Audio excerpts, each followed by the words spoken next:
안녕하세요, 여러분. 오늘은 여호사밧 왕에 대해서 이야기하도록 하겠습니다. 여호사밧은 남유다의 왕이었습니다. 그는 아사 왕의 아들이었고 어릴 때부터 하나님을 경외했습니다. 왕이 되자 가장 먼저 한 일은 하나님을 섬기는 나라를 세우는 것이었답니다. 여호사밧은 하나님의 말씀을 사랑했어요. 그래서 백성들에게 율법을 가르치기 위해 제사장과 레위 사람들을 전국에 보냈습니다. 말씀은 사람들의 마음을 바꾸었어요. 백성들이 하나님을 두려워하게 되었고 주위 나라들까지도 감히 유다를 공격하지 못했습니다. 역대하 17장 10절에는 이렇게 기록되어 있어요. 여호와의 두려움이 유다 사면의 모든 나라에 임하매 그들이 여호사밧과 싸우지 못하였더라. 하나님께서 그를 높이셨던 것이지요. 여호사밧의 이름은 사방으로 퍼졌고 그는 강하고 지혜로운 왕이 되었습니다.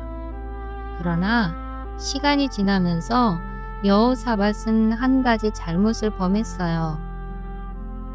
그는 북이스라엘의 아합과 동맹을 맺은 것이지요.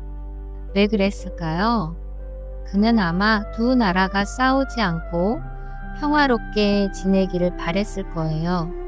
하지만 그 평화는 하나님 없는 타협이었답니다. 여호사밧은 아합의 딸 아디알랴를 자기 아들과 결혼시켰어요. 그 일로 유다 안에 우상의 영향이 스며들기 시작했습니다.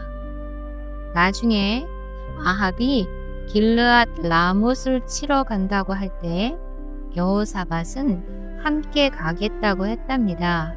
우상을 섬기는 아합의 제사장들은 전쟁에서 이길 것이라고 했지만 여호사밧의 마음속에 불안이 있었어요. 그래서 여호와의 선지자가 있습니까? 하고 물었지요. 그때 미가야 선지자가 나와 하나님의 뜻을 전했습니다. 왕이 전쟁에 나가면 돌아오지 못할 것입니다. 하지만 아합은 그 말을 무시했죠. 여호사밧은 그럼에도 불구하고 전쟁에 함께 나갔답니다. 전쟁터에서 아합은 변장을 하고 여호사밧은 왕복을 입고 있었어요. 적들이 여호사밧을 이스라엘의 왕이라 생각해 공격했죠. 그때 여호사밧이 소리쳤습니다. 여호와여 나를 도우소서. 역대하 18장 31절에는 여호와께서 그를 도우심에 하나님이 그들을 그에게서 떠나게 하셨더라 라고 기록되어 있습니다. 하나님은 그의 부르짖음을 들으시고 구해주셨죠. 돌아온 여호사밧은 예후 선지자의 책망을 들었어요. 악한 자를 돕고 여호와를 미워하는 자를 사랑하는 것이 옳으니까. 그는 그 말을 듣고 깊이 뉘우쳤습니다. 다시 마음을 돌이켜 하나님께로 돌아갔지요. 그 후 여호사밧은 나라를 새롭게 세웠어요. 성읍마다 재판관을 세우고 공정하게 판단하도록 했습니다. 너희는 사람을 위하여 재판하지 말고 여호와를 위하여 하라. 역대하 19장 6절. 그 말은 여호사밧의 통치 정신이었어요. 그는 하나님을 두려워하며 공의로 나라를 다스렸답니다. 백성들은 그를 신뢰했고 유다는 안정되었어요. 그러나 얼마 지나지 않아 또 큰 위기가 찾아왔습니다.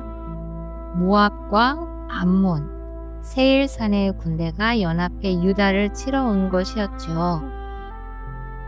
여호사밧은 두려웠지만 먼저 하나님께 나아갔어요. 백성들을 모두 모아 금식하며 기도했답니다. 그는 이렇게 기도했어요.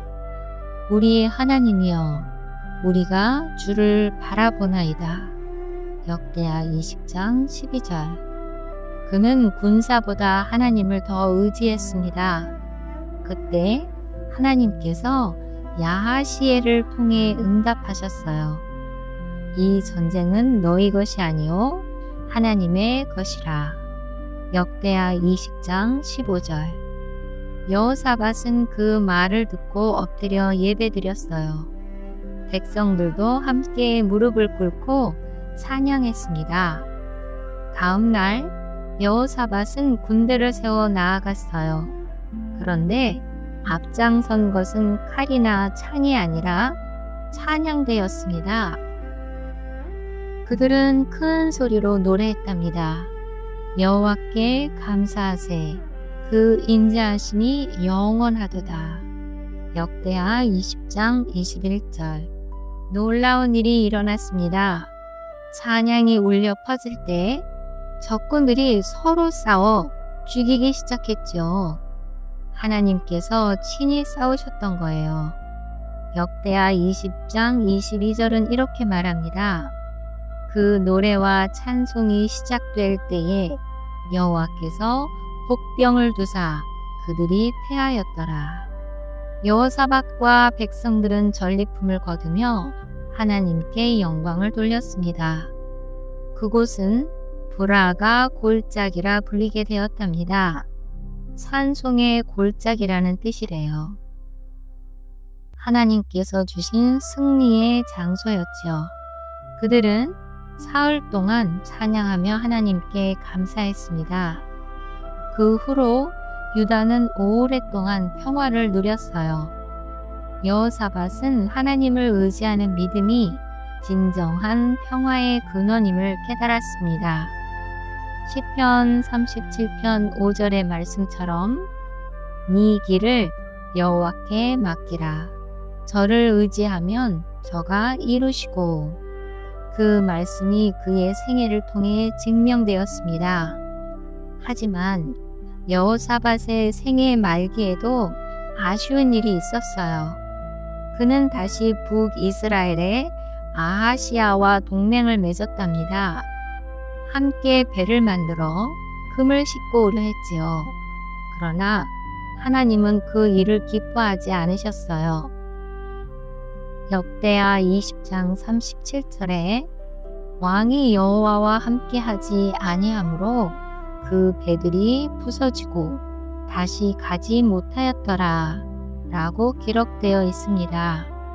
하나님이 함께하지 않는 일은 결국 무너지고 말아요. 여호사밧은 실수도 많았지만 그 마음은 늘 하나님께 있었답니다. 그는 실패 후에도 다시 일어섰습니다. 회개하고 돌아올 줄 아는 믿음의 사람이었지요.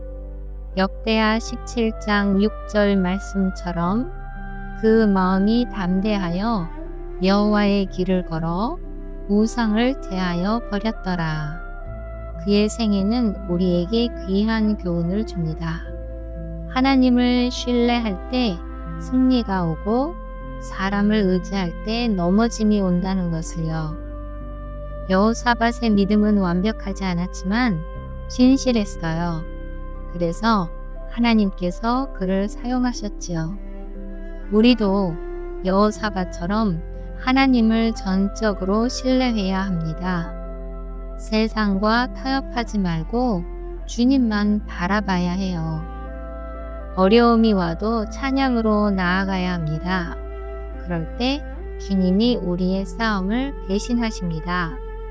스가랴 4장 6절 말씀처럼 힘으로 되지 아니하며 능으로 되지 아니하고 오직 나의 신으로 되느니라. 여호사밧의 생애는 그 말씀의 증거였어요. 이제 기도할까요? 사랑의 주님, 여호사밧처럼 주님만 의지하며 두려움 속에서도 찬양하게 하소서. 세상과 타협하지 않는 믿음을 주시고 주님의 싸움에 순종하게 하소서. 우리의 삶 속에서도 주의 승리를 보기 원합니다. 예수님의 이름으로 기도드립니다. 아멘.